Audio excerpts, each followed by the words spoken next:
In 2018 and 2019, the Office of the Inspector General conducted an audit of NASA's spacesuit development program to see if they'd have a spacesuit ready to go by the 2024 Artemis mission to send astronauts back to the moon.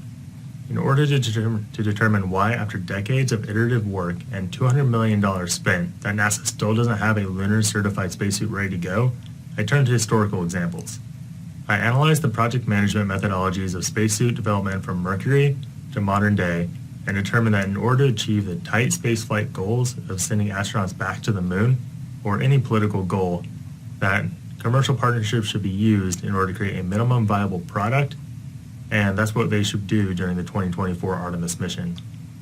An example of this is during the Apollo era. During Apollo, NASA partnered with outside organizations, one of them being the International Latex Corporation, to create strong enough spacesuits to go back to the moon. The Apollo spacesuit design was adapted from previous designs and used lessons learned from previous suits, either high altitude or during the Mercury and Gemini programs, to create what is called a minimum viable product.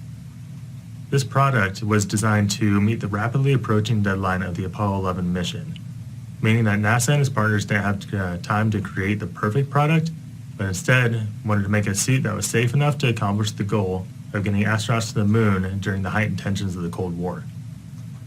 NASA's recent spacesuit design over the past couple decades has been more research and development oriented.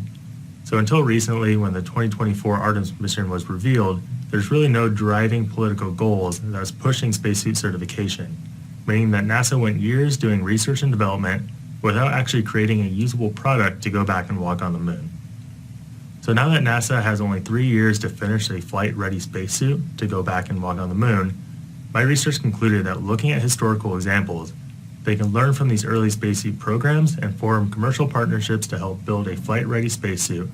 and that NASA shouldn't worry about creating the best product,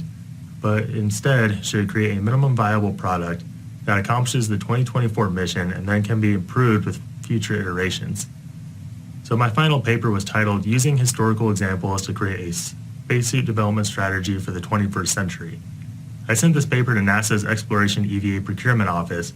and there the team lead was nice enough to disseminate it to his team,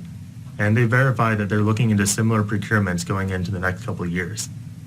What's cool is they said also that this paper serves as a validation of their efforts for finding new spacesuit companies to partner with. So now NASA is currently building partnerships with commercial companies to ensure that they will have a spacesuit ready for the 2024 Artemis mission to get astronauts back to the moon.